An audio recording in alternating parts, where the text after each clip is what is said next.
आपके साथ रूपाली शर्मा। तो चलिए बुलेटिन की शुरुआत करते हैं।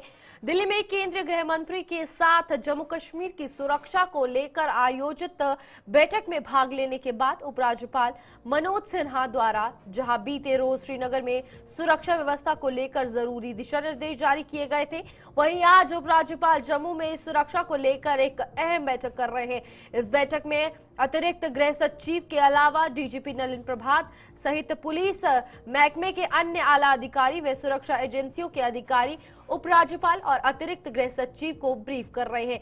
जम्मू संभाग में अखनूर और पुंछ में एलओसी पर पिछले कुछ दिनों से उपजे हालात के मद्देनजर इस बैठक को बेहद अहम माना जा रहा है और ये बैठक जो है वो चल रही है और इसमें जम्मू कश्मीर की सुरक्षा और उसकी व्यवस्था को बनाए रखना एक बड़ा मुद्दा जो है वो देखा जा रहा है। और जम्मू कश्मीर में पिछले कई दिनों से लगातार ये बैठकें जारी है, जहां पर दिल्ली में केंद्रीय गृह मंत्री के साथ जम्मू कश्मीर की सुरक्षा को लेकर बैठक जो है वो कल श्रीनगर में हुई थी और यहां पर सुरक्षा व्यवस्था को लेकर जरूरी दिशा निर्देश जो है वो जारी किए गए थे। वहीं आज ये अहम बैठक जम्मू में होने जा रही है, तो काफी अहम जम्मू कश्मीर में सुरक्षा के हवाले से, क्योंकि लगातार आतंक जिस तरह से जम्मू कश्मीर में पनपता हुआ नजर आ रहा है, तो आतंक प्रभावित एरियो पर ये बैठक जो है वो की जा रही है और जरूरी दिशा निर्देश जारी किए गए हैं। चलिए हमारे साथ हमारी संवाददाता शिल्पा शर्मा जुड़ चुकी है।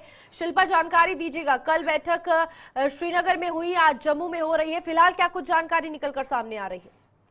बिल्कुल, देखिए एलजी मनोज सिन्हा के द्वारा बैठक जो है वो शुरू की गई है। सुरक्षा समीक्षा ये बैठक है जहाँ पे कई आला अधिकारी, प्रशासनिक आला अधिकारी जो है इस बैठक में मौजूद है। डीजीपी नलिन प्रभात, एडीजीपी, साथ ही साथ तमाम जिला के एसएसपी और डीआईजी रेंज भी यहाँ पर जो है वो मौजूद है और इस समय जो है वो पूरी तरीके से बैठक जो है वो देखने को मिल रही है। लेकिन इस बैठक की बात करें तो लगातार पाकिस्तान के द्वारा जो है वो कहीं ना कहीं कोशिश की जा रही है कि वो अपने अंजाम को जो है यहाँ पर जो है वो मंसूबे को जो है वो अंजाम यहाँ पर दे सके, क्योंकि आप देखें कि पुंछ की बात करें, राजौरी की बात करें और साथ ही साथ अखनूर के बटर इलाके की, ये वो इलाके हैं जहां पर एक टेरर एक्टिविटी में इजाफा देखने को मिला है। और कल ही पुंछ एलओसी के बाद जो है वो सीजफायर वायलेशन भी पाकिस्तान के द्वारा जो है यानी कि उल्लंघन किया गया। तो इनकी पाकिस्तान ने कोशिश कर रहा है कि घुसपैठ किया जाए और जम्मू कश्मीर में जो समय शांति बनी हुई है उस शांति को जो है वो जो है भस्म जो है वो किया जा सके, क्योंकि आप देखिए पाकिस्तान लगातार इस प्रकार के प्रयास कर रहा है। और एलजी मनोज सिन्हा के द्वारा कल कश्मीर घाटी में भी जो है वो बैठक की गई और काफी लंबे समय तक ये बैठक रही, जहाँ पे उन्होंने दिशा निर्देश दे दिए हैं कि जो जीरो टॉलरेंस पॉलिसी जो है वो अपनाई जाएगी और साथ ही साथ जो इस समय आतंकवाद छिपे हुए हैं उन्हें ढूंढा जाएगा और उन्हें जो है वो न्यूट्रलाइज किया जाएगा और साथ ही साथ जो उन्हें पनाह दे रहे हैं या फिर उन्हें फाइनेंशियली सपोर्ट किया जा रहा है तो उन्हें भी बख्शा नहीं जाएगा। Jammu Kashmir police security forces को जो है वो यहाँ पर फ्री हैंड भी दिया गया है। तो इस समय डीजीपी नलिन प्रभात जो कि रिपोर्ट जो है डिटेल रिपोर्ट देंगे और उसके बाद रोड मैप को तैयार किया जाएगा कि जम्मू रीजन में जो समय हालात बने हुए हैं, टेरर एक्टिविटी में इजाफा हो रहा है, क्योंकि आप देखिए कि 2 जवान हमारे अखनूर के बटर इलाके की बात करें, वहां पर ब्लास्ट हुआ एलओसी के पास और हमारे 2 जवान जो है वो शहीद हो गए। तो इन तमाम चीजों को लेकर यहाँ पर जो है वो बैठक की जा रही है और इस बैठक में एक रोड मैप को तैयार किया जाएगा। एंटी टेरर ऑपरेशन में जो है वो तेजी लाई जाएगी ताकि जो इस समय आतंकवाद यहाँ पर छिपे हुए हैं या फिर पाकिस्तान जो मंसूबे बना रहे हैं मंसूबों को जो है वो नाकाम। शिल्पा, यहाँ पर एक सवाल ये भी खड़ा होता है कि इन्फिल्ट्रेशन एक बहुत बड़ा कारण है, घुसपैठ होती है तो आतंकी गतिविधियां देखने को मिलती है, और दूसरी बात जीरो टॉलरेंस पॉलिसी को लेकर आपने बात की, अपनाना और अपनाया जाना, क्योंकि बार बार हम जीरो टॉलरेंस पॉलिसी को लेकर बात करते हैं लेकिन फिर भी ये देखने को मिला है कि अगर किसी पर्टिकुलर एरिया में एक टेरर अटैक होता है तो एक के बाद एक हमला और काफी संदिग्ध जो है वहां देखे जाते हैं, तो इसको लेकर कितना ज्यादा जरूरी है प्लान बनाना? देखिए जिस प्रकार से जीरो टॉलरेंस पॉलिसी की एलजी मनोज सिन्हा के द्वारा जो है वो बात कही गई है, डायरेक्शंस जो है वो दी गई है और तमाम जो भी आला अधिकारी हैं वो इन पॉलिसी को अपनाते हुए भी नजर आ रहे हैं। क्योंकि आप देखिए पुंछ की बात करें तो जहाँ पे सीजफायर वायलेशन हुआ, पाकिस्तान के द्वारा जो है वो उल्लंघन किया गया, तो कहीं ना कहीं पाकिस्तान कोशिश कर रहा है, प्रयास कर रहा है कि जम्मू कश्मीर में जो शांति है उसे जो है वो भस्म जो है वो किया जा सके, क्योंकि कहीं ना कहीं पाकिस्तान को जम्मू कश्मीर की शांति जो है वो पसंद नहीं आ रही है, रास नहीं आ रही है, तो घुसपैठ करने का प्रयास किया जा रहा है। तो इन सभी तमाम चीजों को लेकर जो है वो एक रणनीति को यहाँ पर तैयार किया जाएगा, क्योंकि कश्मीर घाटी में भी जो है वो बैठक की गई और कश्मीर घाटी में आतंकवादी अगर छिपे हुए हैं तो उन्हें किस प्रकार से किया जाए उसको लेकर रोड मैप तैयार किया गया। अब जम्मू रीजन में जो आतंकवादी छिपे हुए हैं जहाँ पे अटैक हो रहे हैं या फिर जहाँ पर घुसपैठ करने का प्रयास किया जा रहा है, ब्लास्ट हो रहा है, सीज फायर वायलेशन उल्लंघन किया जा रहा है। तो इन तमाम चीजों को लेकर यहाँ पर जो है वो रोड मैप को तैयार किया जाएगा। और जिस प्रकार से जीरो टॉलरेंस पॉलिसी की यहाँ पर जो है वो बात की गई है, तो सभी आला अधिकारी जो है वो जीरो टॉलरेंस पॉलिसी जो है वो अपनाते हुए नजर आ रहे हैं। शिल्पा, अब कितना ज्यादा जरूरी है जो एरियाज ऑलरेडी हाईलाइटेड रहे हैं, चाहे वो कठुआ हो गया, पुंछ हो गया, राजौरी हो गया, इनमें जो है वो ज्यादा की फोकस किया जाए, या फिर जो एलओसी के पास है उन एरियाज में ज्यादा फोकस किया जाए? क्योंकि इन्फिल्ट्रेशन एक सबसे बड़ा कारण बना है, और उन घुसपैठियों को लेकर अगर बात की जाए तो ओजीडब्ल्यूज का साथ भी एक बहुत बड़ा रीजन बना है इन आतंकी वारदातों में। जी बिल्कुल, देखिए कश्मीर घाटी में कहीं न कहीं बर्फ का जो है वो देखने को मिल रही है, और इसी चीज का फायदा उठाते हुए पाकिस्तान ये कोशिश कर रहा है कि वहां से घुसपैठ किया जा सके। यानी कि अलग अलग जगह पर आप देखेंगे, जहाँ पे पुंछ में सीज फायर वायलेशन हुआ, वहां पर भी दरवाजा खटखटाने की कोशिश की गई, यानी कि सीज फायर वायलेशन उल्लंघन किया गया, तो कहीं न कहीं घुसपैठ करने का वहां से भी प्रयास किया गया, ब्लास्ट किया गया। तो वहां से भी अखनूर के जो बटल इलाका है एलओसी के पास, वहां पर ब्लास्ट किया गया, तो वहां पर भी दरवाजा खटखटाया गया कि वहां से भी घुसपैठ करने का जो है वो प्रयास किया गया। तो इन हर एक जगह पर जो है वो कहीं न कहीं दरवाजा खटखटाते हुए पाकिस्तान नजर आ रहा है कि उन्हें जो है वो यहाँ पे कहीं न कहीं घुसपैठ करने का जो है वो कोशिश कर रहे हैं, उसमें जो है वो कामयाब हो सके। लेकिन इस समय की बात करें तो आप देखिए अलर्ट जो है वो जारी कर दिया गया है, और तमाम जो इस समय सिक्योरिटी फोर्सेज है वो एलओसी पर गश्त लगाते हुए जो है वो नजर आ रहे हैं, और चप्पे चप्पे पर जो है वो इस समय नजर जो है वो बनाए रखे हुए हैं। शिल्पा, यहाँ पर सुरक्षा के हवाले से हमने सेना की बात की, सुरक्षा बलों की बात की, प्रशासन की बात की, लेकिन एक जो सबसे ज्यादा जरूरी चीज है वो है हमारी एजेंसीज। अब एजेंसीज को और कितना अलर्ट होना पड़ेगा, क्योंकि पहले भी जिस हिसाब से कहा गया था कि 70 से 80 जो है वो नंबर है जिनका इन्फिल्ट्रेशन जम्मू कश्मीर में हुआ है, उसके बाद एक के बाद एक वारदातें कुछ एरियाज में देखने को मिली। अब सुरक्षा एजेंसियों को अलर्ट मोड पर रहना किस तरीके से पड़ेगा, क्योंकि जो बीते दिन हादसा हुआ है, जो एलओसी पर आईडी अटैक हुआ है, वो भूले नहीं भुलाया जाता।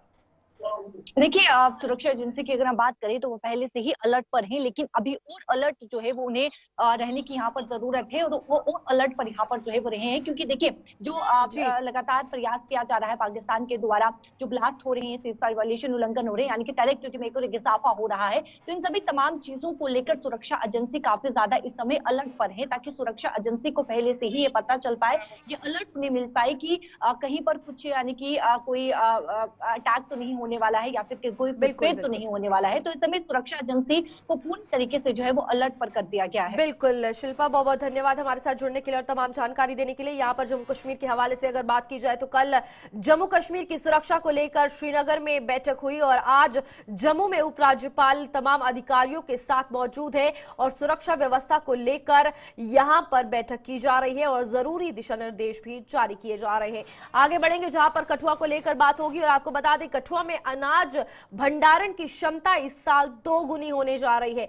भारतीय खाद्य निगम की ओर से कठुआ के अनाज भंडारण स्टोर की क्षमता को बढ़ाने जाने का काम जो है वो शुरू कर दिया गया है। अब तक कठुआ में जहां 6,264 मीट्रिक टन अनाज का भंडारण किया जा सकता था, वहीं अगले कुछ महीनों में इतने ही और अनाज का भंडारण रेलवे रोड कठुआ के स्टोर में किया जा सकेगा। छन अरोड़िया में आपको बता दें कि एफसीआई के पास 8,000 मीट्रिक टन अनाज भंडारण की क्षमता है, और अब इसके बाद जिले में कुल 20,528 मीट्रिक टन अनाज भंडारण किया जा सकेगा। तो यहां पर डबल जो है वो होता हुआ नजर आ रहा है अनाज भंडारण का स्टोर, जहां पर फिलहाल आपको बता दें कि कठुआ में ये शुरू हो चुका है, और इस साल इस अनाज भंडारण की क्षमता जो है वो 2 गुनी होने जा रही है। फिलहाल भारतीय खाद्य निगम की ओर से आपको बता दें यहाँ पर इसकी क्षमता को बढ़ाए जाने का काम जो है वो शुरू हो चुका है। तो यहाँ पर फिलहाल आपको बता दें कि 6,264 मीट्रिक टन जो है वो पहले अनाज आता था, और अब इसे बढ़ाकर कुल जहां 8,000 मीट्रिक टन में रखा जाता था, क्षमता थी अनाज भंडारण की, अब वो आपको बता दें 20,528 जो है वो हो चुकी है।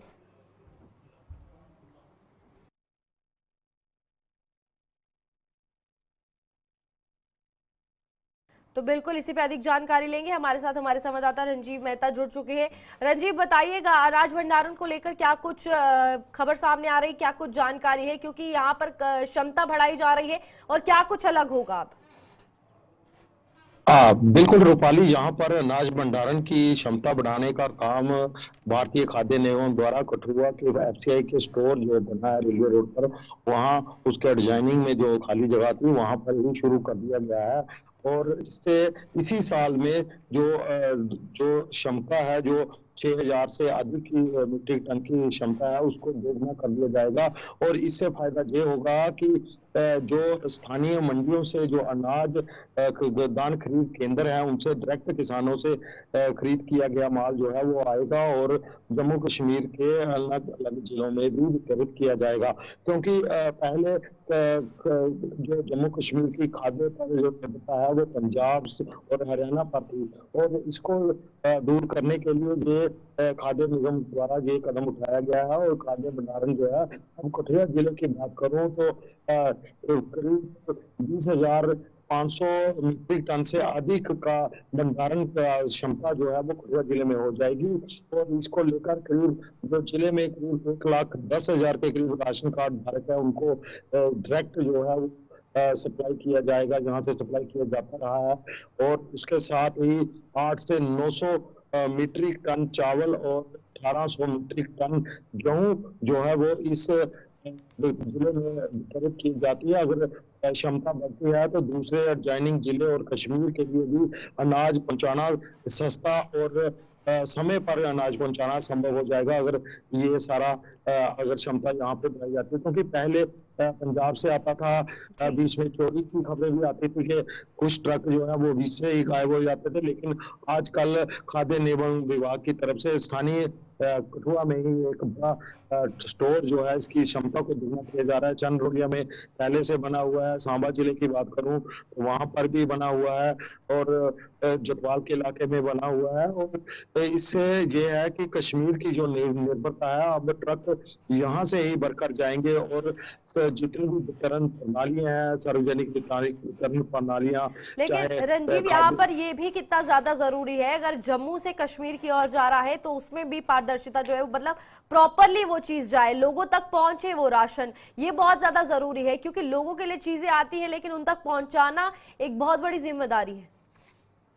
बिल्कुल, एनएसएफए के तहत लोगों को जो फ्री राशन, जहां उनको सब्सिडी पर राशन जो दिया जा रहा है उसको पहुंचाया जा रहा है। उसको पहुंचाने के लिए और आसानी हो जाएगी अगर भंडारण क्षमता यहाँ पर ही होगी। क्योंकि पहले बाहरी राज्यों से मंगवाना पड़ता था, काफी दूर, और कई कई दिन लग जाते थे। खासकर कश्मीर घाटी के दूर घाटी इलाके में अनाज पहुंचाना काफी चुनौती भरा होता है। तो इसके लिए अगर पास में होगा, समय पर राशन जो है वो पहुंच जाएगा और लोगों को काफी फायदा मिलने वाला है। इसके साथ जितनी भी सरकारी योजनाओं में राशन वितरण की जो राशन वितरण की योजना में आती हैं सरकारी योजनाएं, वहां पर भी ये सप्लाई किया जाएगा। और आने वाले दिनों में जो किसान है उनका माल जो है वो न्यूनतम समर्थन मूल्य पर हाथों हाथ लेने की योजना, जो जो निजी धान खरीद केंद्र है जो कृषि विभाग द्वारा भी बनाए गए थे राज्य सरकार की मदद से, वो भी अपने सुचारू रूप से काम करेंगे और लोगों को अच्छा और टिकाऊ राशन अपने घर पर जल्दी और समय पर मिलेगा। इससे सरकार की सरदर्दी भी जो है दूर होगी। जी रंजीव, यहाँ पर एक सवाल और था कि जिस तरीके से यहाँ अनाज भंडारण को लेकर बात की जाए तो प्रॉपरली जो लोग इसका फायदा नहीं उठा पाते, गांव के लोग आते हैं लेकिन शहर की अगर बात की जाए तो इतना ज्यादा राशन को लेकर इंटरेस्ट नहीं दिखाया जाता। जहां राशन डिपो पे बात की जाए तो लोग नहीं पहुंचते। अब लोगों को ये चीज समझना कितना जरूरी है, अगर उस चीज को बढ़ाया जा रहा है, किसानों की वो चीज पूरी हो सके जो वो बेच रहे हैं अपना सामान, और वो जो राशन बेचा जा रहा है, जो गेहूं हो गया, आटा हो गया, वो प्रॉपरली अनाज वेस्ट ना हो। रूपाली, इसके लिए जो सरकार की तरफ से अभी जो नियम चल रहे हैं उसके मुताबिक बायोमेट्रिक तरीके से राशन वितरण की प्रणाली को शुरू किया है। तब से लेकर काफी अंकुश लगा है जिसकी चोरी पर, क्योंकि जिसका जो राशन कार्ड धारक होगा उसका आधार कार्ड सीडेड राशन कार्ड धारक होगा, उसके फैमिली का कोई भी आकर वहां पर अपनी बायोमेट्रिक मशीन पर उंगली लगाता है तो बायोमेट्रिक के तरीके से उसका जितना भी राशन बनता है वो सारा एक पर्ची से निकलता है और उसको उतना राशन दिया जाता है। और इससे काफी हद तक लगाम लगी है चोरी पर। लेकिन पहले की बात करूं तो ग्रामीण इलाकों में राशन सिर्फ कागजों में ही पहुंचा था, वहां नहीं पहुंचा था, लेकिन अब दूर दराज के इलाकों में भी पहुंच रहा है। लेकिन कई इलाके अभी भी ऐसे हैं यहाँ पर बायोमेट्रिक से नहीं दिया जा रहा है, उनको भी बायोमेट्रिक पर करने की जरूरत है, क्योंकि वहां पर जो आए दिन चोरी की खबरें आती है, ठीक है राशन नहीं रंजीत। मिलने की खबरें आती हैं। तो ये सारा मामला जो है अब खाद्य विभाग को देखना होगा। ठीक है रंजीत, बहुत बहुत धन्यवाद हमारे साथ जुड़ने के लिए और तमाम जानकारी देने के लिए। तो यहाँ पर अनाज भंडारण जो है उसकी क्षमता बढ़ा दी गई है ताकि लोग जो है उसका फायदा उठा सके और जम्मू हो या कश्मीर हो, अनाज लोगों तक उनका पहुंच सके और वो भी बिना किसी दिक्कत के। आगे बढ़ते हैं जहां पर डोडा को लेकर बात होगी। डोडा के बीचों बीच बना पर्यटन विभाग का कैफेटेरिया पिछले कई समय से अपनी हालत पर आंसू बहा रहा है। इस कैफेटेरिया का उद्घाटन साल 2009 में तब के केंद्रीय स्वास्थ्य मंत्री गुलाम नबी आजाद ने किया था। ये कैफेटेरिया कुछ साल चलाया गया, लेकिन समय बीतने के साथ ही पर्यटन विभाग ने इसके प्रति आंखें मूंद ली हैं और आज आलम यह है कि ये खंडर में तब्दील होकर रह गया है। बताया जा रहा है कि जिस ठेकेदार को इसका संचालन सौंपा गया था उसका पर्यटन विभाग के साथ कोई विवाद चल रहा है और यही वजह है कि ये अब सफेद हाथी साबित होकर रह गया है। तो आप देखिए कि किस तरीके से कैफेटेरिया की हालत है। और टूरिज्म के हवाले से बात तो की जाती है, लेकिन अगर फैसिलिटीज दी जाती है तो आपसी विवाद के चलते लोगों तक वो फैसिलिटी नहीं पहुंचती। पर्यटन विभाग की अगर बात की जाए तो टूरिज्म के लिए नई नई चीजें लाई जाती हैं ताकि लोग आए, और ये सर्विसेज कैफेटेरिया की अगर बात की जाए तो हर कोई इसका मजा उठाता है जब कहीं घूमने आता है। तो लेकिन आप इसकी हालत देखिए किस तरीके से बद से बदतर हो चुकी है। दीवारें जो है वो टूट के नीचे गिर रही हैं और आप ये देख सकते हैं कि अब सिर्फ एक ढांचा जो है वो रह गया है, क्योंकि आपसी विवाद के चलते ठेकेदार का जो पर्यटन विभाग के साथ आपसी विवाद चल रहा है उसके चलते इसकी हालत आज जर्जर हो चुकी है। हमारे साथ वसीम गत्तू हमारे संवाददाता जुड़ चुके हैं।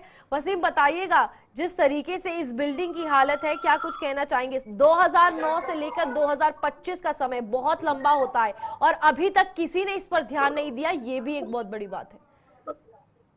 बिल्कुल रूपाली, देखिए लगातार इस तरह की चीजें हम आपको दिखा रहे हैं जहां पे भी इस तरह की बिल्डिंग है, मगर ये आप देख सकते हैं 2009 में इस टूरिज्म डिपार्टमेंट की जो इनॉग्रेशन गुलाम नबी आजाद ने इसकी इनॉग्रेशन की और साथ साथ में आप देख सकते हैं कि टूरिज्म डिपार्टमेंट की ये बिल्डिंग है। और कुछ देर पहले हमने इस चीज की जो ग्राउंड पे हम जब गए थे तो इसके हालात जो है बद से बदतर हो रहे देखने को मिल रहे थे। अगर हम पिछली कुछ हिस्ट्री को खंगालेंगे, पिछले कुछ बातें आपको बताएंगे।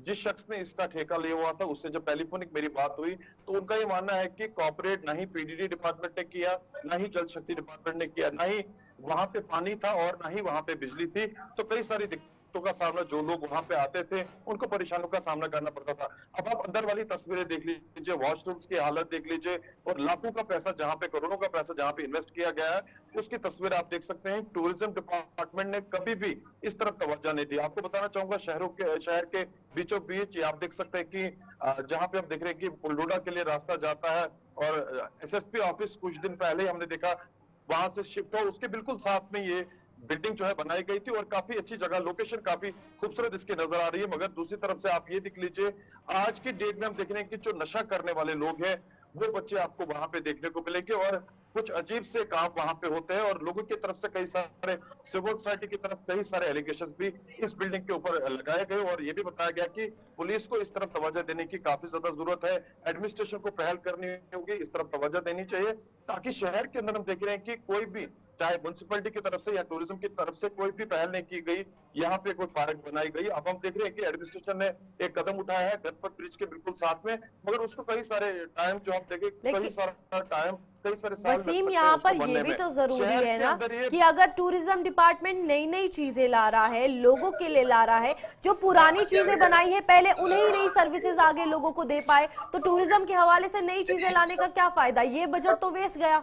देखिए, मैं वही चीज कहना चाह रहा हूँ आपको कि लाखों की जो लाखों पैसे इस बिल्डिंग पे जो है इन्वेस्ट किए गए हैं। आप देख लीजिए कि जो शीशे हैं वो तोड़ दिए हैं, ड्रेनेज सिस्टम का हाल आप देख लीजिए, गंदगी आप देख लीजिए। जो बाहर से यहाँ पे टूरिस्ट आते हैं, क्योंकि भद्रवा भी टूरिस्ट जाता है, जिला डोडा की तरफ भी कुछ लोग आते हैं, यहाँ से अच्छा मैसेज देखिए वो लोग नहीं जाते हैं। तो सवालिया निशान जो है एडमिनिस्ट्रेशन पे भी है और खास करके टूरिज्म डिपार्टमेंट पे है। तवज्जो अगर किसी जगह पे वो दे रहा है तो इस तरफ भी तवज्जो देने की काफी ज्यादा जरूरत है। और हालांकि मैं बात करूं एडमिनिस्ट्रेशन की, कल या परसों हमारी जब बात उनसे हुई, उन्होंने कहा कि फिलहाल ये देखा जाएगा कि टूरिज्म डिपार्टमेंट ने कितना पैसा इस पे इन्वेस्ट किया है और इस तरह से इस बिल्डिंग को क्यों छोड़ा गया है। अगर किसी शख्स ने इस बिल्डिंग को जो है ठेके पे लिया था, उसके साथ कोऑपरेट क्यों नहीं किया गया। और यहाँ के लोग जो है वो परेशान काफी ज्यादा है। बहुत सारे लोग वहां पे जाते थे जब ये फंक्शन बिल्डिंग करते थे। हालांकि 2009 से लेकर अभी तक इस डिपार्टमेंट ने इसकी तरफ देखा भी नहीं। तो आज आप देख सकते हैं कि गंदगी के बाद साथ साथ में यहाँ की तरफ आज देखता भी नहीं है कोई। तो मुझे लगता है कि कंसर्न डिपार्टमेंट को ध्यान देने की जरूरत है। और यहाँ के लोग जिस तरह से सवाल उठा रहे हैं, अगर इसकी तरफ तवज्जो डिपार्टमेंट देगा, एडमिनिस्ट्रेशन देगा, तो इसके बाद जो है सवाल नहीं उठने स्टार्ट हो ठीक है जाएंगे। वसीम, जी। ठीक है वसीम, बहुत बहुत धन्यवाद हमारे साथ जुड़ने के लिए और तमाम जानकारी देने के लिए। तो यहाँ पर डोडा की अगर बात की जाए तो कैफेटेरिया जो है वो टूरिज्म डिपार्टमेंट के द्वारा बनाया गया, लेकिन उसका ढांचा आप देख सकते हैं किस तरीके से जर्जर होता हुआ नजर आ रहा है। और सवाल ये है कि आखिरकार इसका जिम्मेदार कौन है। क्या ये कैफेटेरिया टूरिज्म के हवाले से बनाया गया था या नशे को बढ़ावा देने के लिए। आगे बढ़ेंगे जहां पर जम्मू के जीएमसी अस्पताल में लोगों ने एक शख्स को किसी की जेब काटते हुए रंगे हाथों पकड़कर उसे पुलिस के हवाले कर दिया है। इस शख्स के पास एक ब्लेड भी बरामद हुआ है जिसका इस्तेमाल ये लोगों का जेब काटने में करता था। ये शख्स एक बुजुर्ग की जेब काट रहा था कि इतने में वहां मौजूद एक तीमारदार ने इसे रंगे हाथों पकड़कर अस्पताल की सिक्योरिटी को सूचित किया और इसे जीएमसी स्थित पुलिस चौकी ले जाया गया। अब आप देखिए चोरी की वारदातें कितनी आम होती हुई नजर आ रही है, जहां पर एक जेब कतरा जो है वो जीएमसी में देखने को मिला है। और सबूत ये है कि यहाँ पर उसके पास से जब छानबीन की गई तो ब्लेड जो है वो मिला है, जिसके बाद उसे जो हॉस्पिटल है उसके साथ ही पुलिस स्टेशन है उसमें फिलहाल रखा गया है और पूरी तफ्तीश जो है वो की जाएगी। और जेब कतरे को पकड़कर पुलिस के हवाले लोगों ने किया। और देखिए कि यहाँ अस्पताल की अगर बात की जाए, लोग मजबूरी में आते हैं, अपने सारी परेशानियों के चलते यहाँ पर आते हैं और इसी में उनकी जेब काटना और चोरी करना किस तरीके से आम होता जा रहा है जम्मू में, ये भी एक बड़ा सवाल बना हुआ है।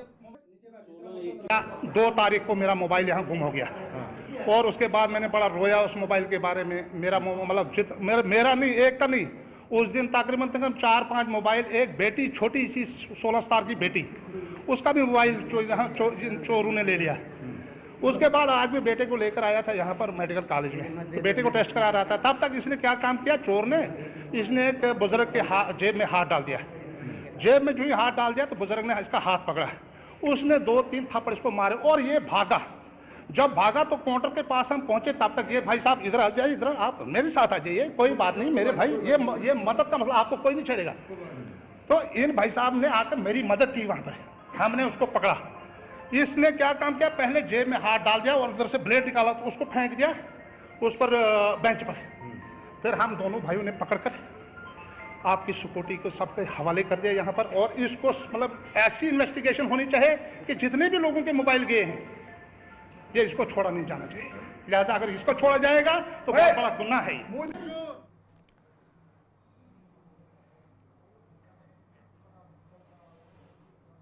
स्वर्गीय संत गुरबख्श सिंह डन्ना की याद में हर साल की तरह इस बार भी जम्मू में गुरमत समागम का आयोजन किया जा रहा है। इस समागम का आयोजन हर साल फरवरी महीने के तीसरे रविवार को किया जाता है और इस बार ये आयोजन रविवार 16 फरवरी को किया जाएगा।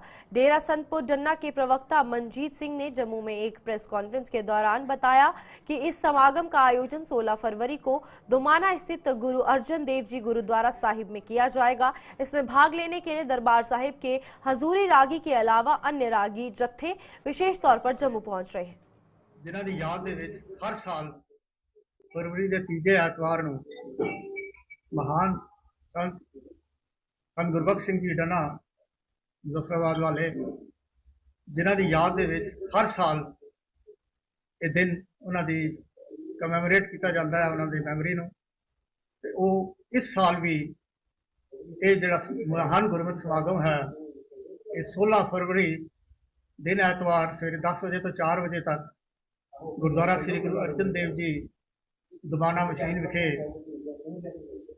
रचिया गया है, जिस दीवान दे विच हाजरी भरनगे श्रोमणी गुरुद्वारा प्रबंधक कमेटी हेठ ते दरबार साहब के हजूरी रागी भाई साहब भाई रविंदर सिंह जी, भाई साहब भाई सिमरनजीत सिंह जी उचेचे तौर पर इत्थे पहुँच के संगतां नूं कीर्तन गुरबाणी नाल जोड़नगे। उस तो इलावा ਜੰਮੂ ਕਸ਼ਮੀਰ ਦੇ ਪ੍ਰਸਿੱਧ ਰਾਗੀ ਜਥੇ ਸਾਰੇ ਉੱਥੇ ਪਹੁੰਚਣਗੇ ਤੇ ਸੰਗਤਾਂ ਨੂੰ ਕੀਰਤਨ ਨਾਲ ਨਵਾਜਣਗੇ। ਉਸ ਤੋਂ ਇਲਾਵਾ ਕਥਾਵਾਚਕ ਪ੍ਰਚਾਰਕ ਜਿਹੜੇ ਗੁਰਬਾਣੀ ਤੇ ਕਥਾ ਵਿਚਾਰ ਰਾਹੀਂ ਤੇ ਸਿੱਖ ਇਤਿਹਾਸ ਨਾਲ ਸਾਰਿਆਂ ਨੂੰ ਜੋੜਨਗੇ। शिवसेना हिंदुस्तान की जम्मू कश्मीर इकाई ने अखनूर सेक्टर में एलओसी पर आईईडी विस्फोट में शहीद हुए सैनिकों के परिवारों को उचित मुआवजा देने की मांग की है। इकाई के प्रदेश अध्यक्ष पंडित राजेश केसरी ने शहीद परिवार को जल्द से जल्द उचित मुआवजा देने के साथ साथ इन परिवारों के एक एक सदस्य को सरकारी नौकरी देने की मांग की है। उन्होंने आज एक प्रेस कॉन्फ्रेंस के दौरान इन मांगों को जोर शोर से उठाते हुए आतंकियों के खिलाफ भी कोई नरमी न बरतने की जरूरत पर बल दिया है। हम सरकार से चाहते हैं कि जो शहीद हुए जो हमारे फौजी हैं उन फौजी भाइयों के घरों से कोई एक आदमी को नौकरी मिलनी चाहिए और प्लस जितने भी उनके इंसेंटिव है और उचित मुआवजा जो है सरकार को देना चाहिए। हम नहीं कहते कि सरकार मुआवजा नहीं देती है, लेकिन उसमें जो है समय लगा देते हैं और परिवार जो है बिलखता रहता है। ये चीज़ जो है फौरन होनी चाहिए, एकदम इमीडिएटली जो है उनको चेक मिलना चाहिए उनका इंसेंटिव का, और जितना भी उचित जो मुआवजा है उनके घर जाकर जो है चेक देना चाहिए। और सरकार का मैं कह रहा हूँ कि डिफेंस से सरकार की ओर से उनके घर में जाना चाहिए। चलिए बुलेटिन में फिलहाल इतना ही। खबरों का सिलसिला जारी